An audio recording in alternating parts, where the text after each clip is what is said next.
भाई और बहनों, पूर्ण ब्रह्म परमात्मा जिसने सारी सृष्टि को रचा, सभी जीवों को उत्पन्न किया, जिस परमेश्वर के विषय में सतयुग से लेकर त्रेता द्वापर जो बड़े बड़े ऋषि महात्मा संत हुए हैं, महर्षि व्यास जैसे, वशिष्ठ जैसे, चुनक जैसे, दुर्वासा जैसे, ये साधु संत महात्मा भी उस परमेश्वर के विषय में नहीं जान पाए, उसको नहीं पहचान पाए, उस परमेश्वर की एक झलक भी प्राप्त नहीं कर पाए।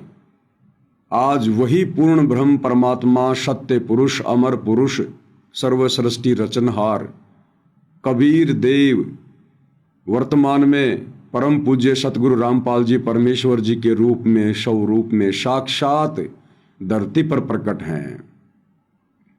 हम मनुष्यों को समझाने के लिए परमेश्वर मनुष्य रूप धारण करके पृथ्वी पर प्रकट हैं। ये स्वयंभू परमात्मा है, परिभू परमात्मा है। इनसे पहले सृष्टि में कुछ भी नहीं था और इनके बाद भी सृष्टि में कुछ नहीं रहेगा। ये पहले भी थे, ये वर्तमान में भी हैं और ये आगे भी रहेंगे। इस पूर्ण ब्रह्म परमेश्वर सतगुरु रामपाल जी भगवान का किसी भी देश काल और परिस्थिति में विनाश नहीं होता। सतगुरु आदि अनादि है, सतगुरु मध्य है मूल, सतगुरु को सिजदा करूं एक पलक नहीं भूल। सतगुरु पूर्ण ब्रह्म है, सतगुरु आप अलेख, सतगुरु रमता राम है, याम में मीन न मेघ। भाई और बहनों, ये असंभव और नामुमकिन जैसी लगने वाली, सुनने वाली, दिखाई देने वाली बात जो भी आप दास के मुख से सुन रहे हैं, जब तक ये बात हमारे हृदय में नहीं उतरेगी, हमारी आत्मा इस बात को स्वीकार नहीं कर लेगी कि ये दुनिया अनंत काल से जिस परमात्मा के गुण गाती आ रही है कि करने वाला तो वो परमात्मा ही है, सबको रचने वाला परमात्मा ही है, सबसे बड़ा वो परमात्मा ही है। अज्ञानता में, ज्ञानहीनता में लोग जिसे निराकार की संज्ञा देते हैं कि वो दिखाई नहीं देता, किसी के सामने नहीं आता, वो परमात्मा वर्तमान में धरती पर सतगुरु रामपाल जी के रूप में प्रकट है। जब तक ये बात चाहे भगत हो या जगत हो, जब तक उनके हृदय में नहीं समाएगी भाई और बहनों, तब तक इस काल के 21 ब्रह्मांड से एक भी आत्मा बाहर नहीं निकल सकती। और परमेश्वर ने अपने सत्संगों में क्लियर कर दिया कि जिन जिन आत्माओं को काल लोक से मुक्ति मिली है, 84 लाख योनियों के कष्ट से मुक्ति मिली है, उन आत्माओं ने गुरु को परमात्मा माना है, हृदय से माना है।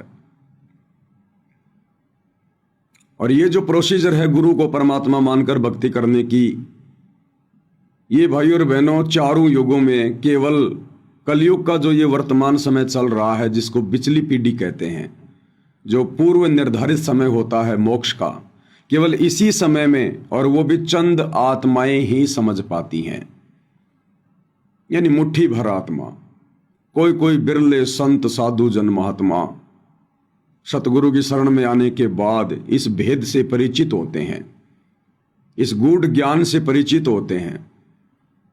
अन्यथा सतगुरु की शरण में आने के बाद भी सतगुरु को मानुष मानकर, अपने जैसा एक प्राणी मानकर, मां के गर्भ से जन्म लिया हुआ, जेर में लिपटकर बाहर आया हुआ एक व्यक्ति मानकर, और उनके शरण में आने के बाद भी सतभक्ति मार्ग से वंचित रह जाते हैं।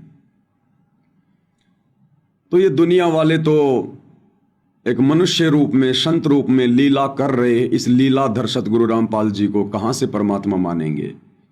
हाँ, अपने स्वार्थ के लिए तो लोग गधे को भी बाप बना लेते हैं, कोई बड़ी बात नहीं है। जिस प्रकार वर्तमान में हरियाणा के कुछ गांवों की बाढ़ का पानी निकाला जा रहा है सतलोक आश्रम मैनेजमेंट हरियाणा के द्वारा, और गांव वाले कह रहे हैं कि संत रामपाल जी तो भगवान है, परमात्मा है, तो ये कोई बड़ी बात नहीं है भाई और बहनों। ये तो पुरानी कहावत है कि मुसीबत में तो आदमी गधे को भी बाप बना लेता है। फिर सतगुरु रामपाल जी तो हैं ही सबके बाप, फिर इनको बाप कहना कौन सी बड़ी बात है। लेकिन ये अपने स्वार्थों के वशीभूत होकर गुरु को परमात्मा मान लेना, संत रामपाल जी को भगवान भगवान कहना, मसीहा कहना, इससे हमारा भला नहीं होगा, इससे हमारी आत्मा का कल्याण नहीं होगा। इस प्रकार से गुरु को परमात्मा आए हुए हैं, भगवान आए हुए हैं। 650 साल पहले सभी 64 लाख भगत उनके गुण गाया करते थे, और अंत में परमात्मा ने एक छोटी सी परीक्षा ली। वो 64 के 64 लाख जो दिन रात अपनी जुबान से कहते थे कि ये तो भगवान आए हैं, ये तो परमात्मा आए हैं, एक झटके में सबका पानी निकल गया, सबका पानी, सब फैल हो गए। इस रहस्य को और इस असंभव सी दिखाई देने वाली बात को, इस परम सत्य को, कौन सा परम सत्य कि वर्तमान में धरती पर सतगुरु रामपाल जी ही स्वयं पूर्ण ब्रह्म परमात्मा है, कबीर देव है, साक्षात सत्य पुरुष हैं। इस परम सत्य को भाई और बहनों चंद आत्माएं ही हृदय से स्वीकार करेंगी। संत रामपाल जी के लाखों की संख्या में भगत हैं, सब भेड़ चाल में हैं, देखा देखी में हैं, लठ में धूल मार रहे हैं।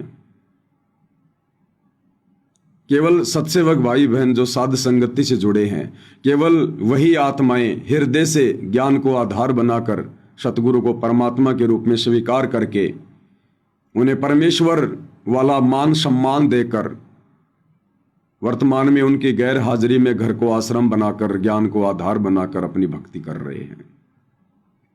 इस विषय में परमात्मा भी कहते हैं कि बहुजल में बहु काग है, कोई कोई हंस हमार, ए जी साधु कोई कोई हंस हमार, और कहे कबीर धर्मदास से उनका खेवा उतारूं पार।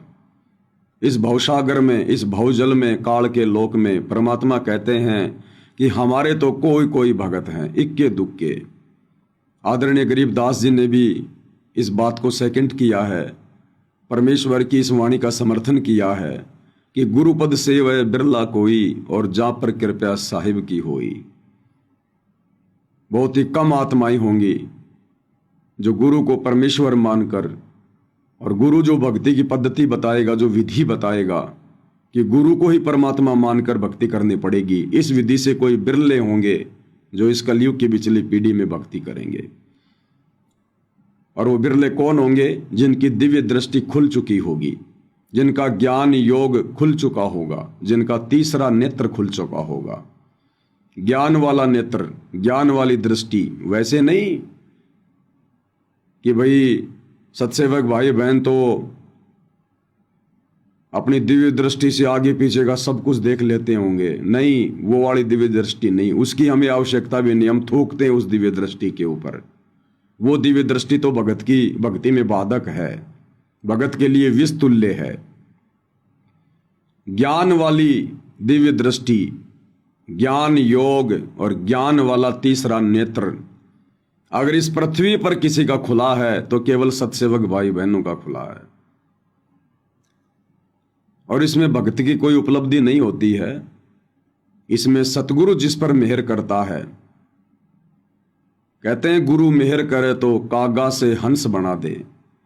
तो ये तो सतगुरु रामपाल जी, परमेश्वर जी की जिन जिन आत्माओं पर मेहर होगी, दया होगी, उन्हीं आत्माओं का ज्ञान वाला तीसरा नेत्र खुलेगा। अन्यथा गुरु के चरणों में बैठकर, गुरु की वर्षों से संगति करके, गुरु के अति निकट रहकर, गुरु के इर्द गिर्द रहकर, गुरु के परिवार में जन्म लेकर भी वो व्यक्ति गुरु को मानुष ही मानेगा, अपने मनुष्य जीवन को बर्बाद ही करके जाएगा। तो ये दिव्य दृष्टि, ये तीसरा नेत्र हर किसी का नहीं खुलता है। इसके विषय में परमेश्वर ने अपनी एक वाणी में कहा है, ये कबीर सागर की अमर वाणी है। परमेश्वर रामपाल जी ने अपनी पुस्तक में इसको शामिल किया है। और क्या कह रहे हैं गुरुदेव भगवान? वाणी है, बालक सम है जाको ज्ञाना, तासो कहूं वचन परवाना। कबीर सागर में लिखा हुआ है, परमात्मा कहते हैं कि ये जो प्रथम नाम उपदेश है किसको दिया जाता है? प्रथम नाम उपदेश उसको दिया जाता है जिसका ज्ञान अभी बालक के जैसा होता है। भले वो व्यक्ति 80 साल का है, 60 साल का है, बहुत बड़ा कोई मंत्री है, IAS अधिकारी है, लेकिन भक्ति मार्ग में वो व्यक्ति अभी बालक के जैसा है। उसकी बुद्धि आध्यात्मिक क्षेत्र में बच्चे के जैसी है। तो परमेश्वर कहते हैं बालक सम है जाको ज्ञाना, ताशो कहूं वचन परमाना, यानी उसको ये प्रथम मंत्र दिया जाता है शुरुआत में, शास्त्र अनुकूल शत भक्ति वाला, जो वर्तमान में परमेश्वर रामपाल जी दे रहे हैं। तो प्रथम मंत्र में जो आत्माएं होती हैं उनका जो ज्ञान होता है, जो बुद्धि होती है, वो एक बच्चे के जैसी होती है, बालक के जैसी होती है। फिर आगे परमेश्वर कहते हैं, जा कहें सूक्ष्म ज्ञान है भाई, ता कहें सुमरण देऊं लखाई।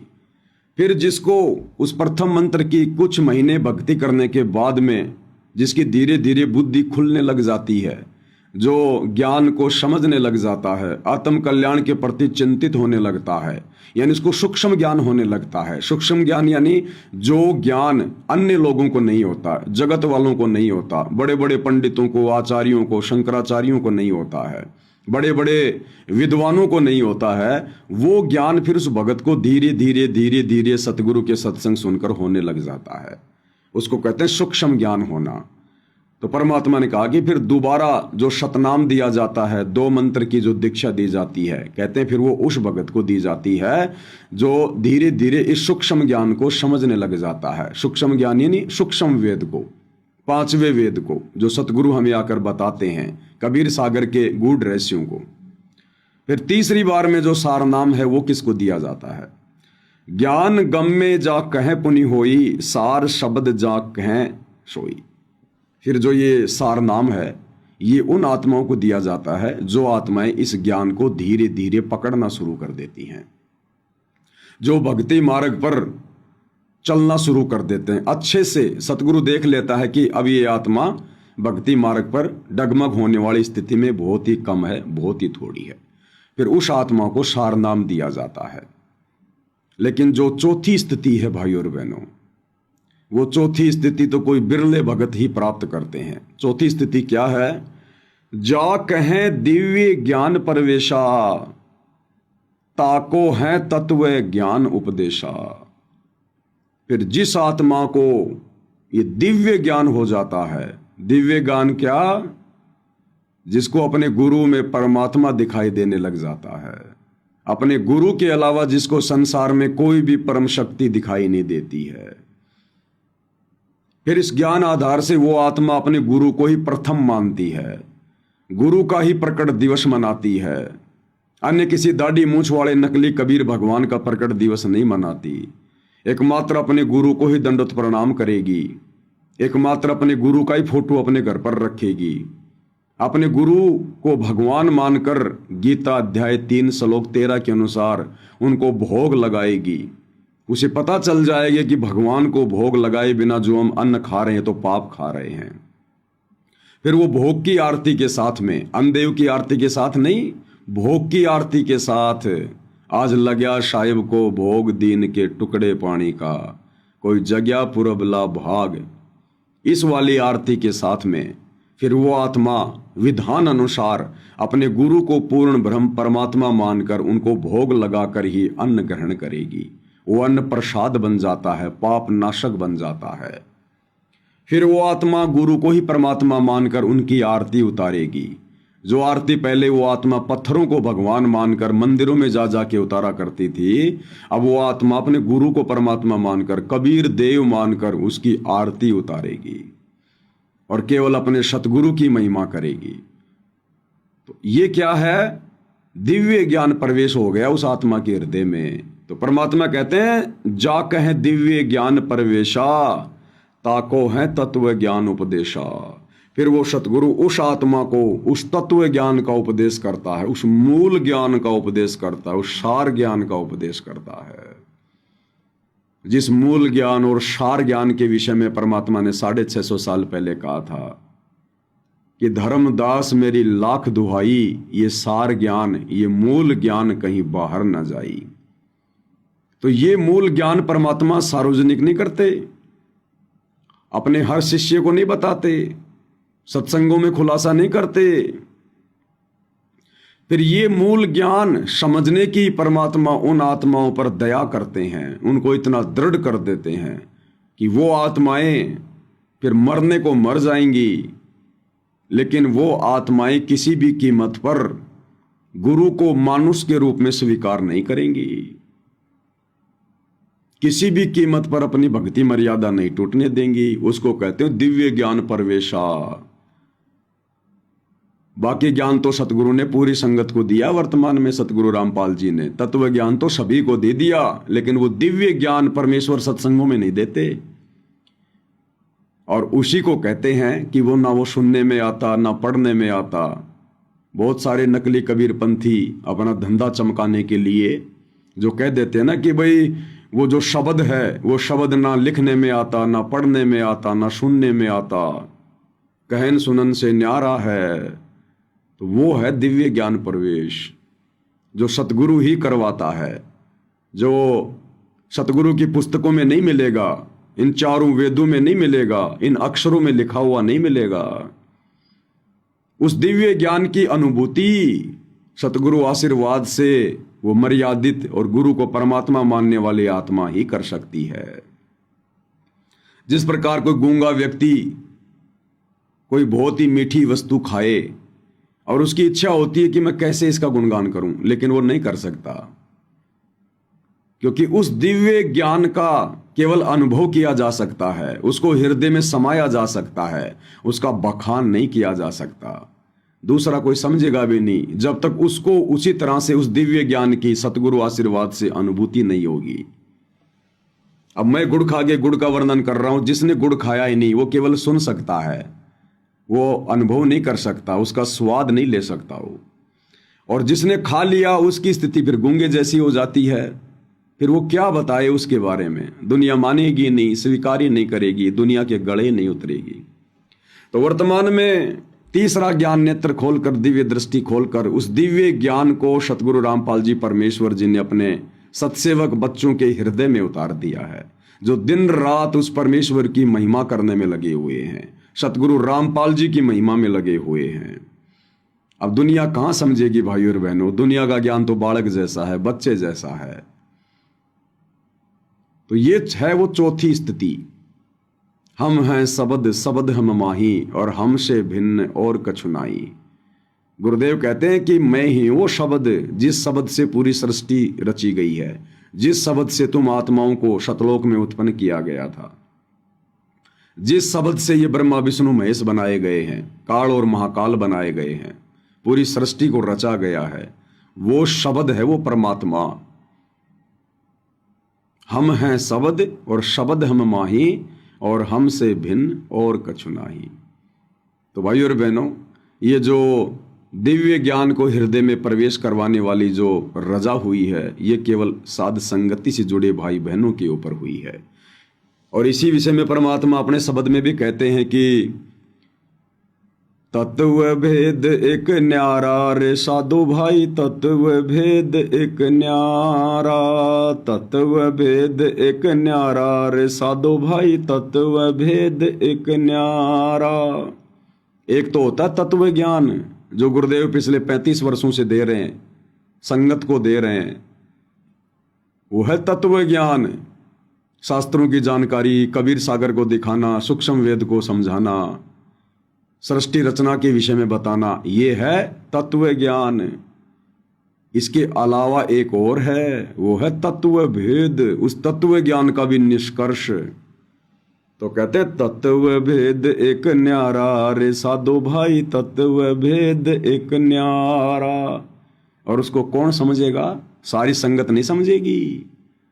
समझेगा कोई गुरुमुख प्यारा, तत्व भेद एक न्यारा। उस तत्व भेद को तो कोई गुरुमुख प्यारा भगत ही समझेगा। और गुरुमुख प्यारा भगत कौन होगा? जो गुरु को ही परमात्मा मानेगा, गुरु को ही परमेश्वर मानेगा। गुरु को मानुष नहीं मानेगा, वो माँ के गर्भ से जन्म लिया हुआ कर नहीं मानेगा। चाहे गुरु अपने मुख से कहो कि मेरा जन्म हुआ है, मेरे माता पिता हैं, मेरा किसान परिवार में जन्म हुआ है, गुरु चाहे लाख बार कहे अपने आप को छुपाते हुए, लेकिन जिस आत्मा के हृदय में गुरु ने वो दिव्य ज्ञान प्रवेश करवा दिया, उस तत्व भेद को उस आत्मा के हृदय में डाल दिया, फिर वो आत्मा भाई और बहनों इन चीजों पर ध्यान नहीं देती।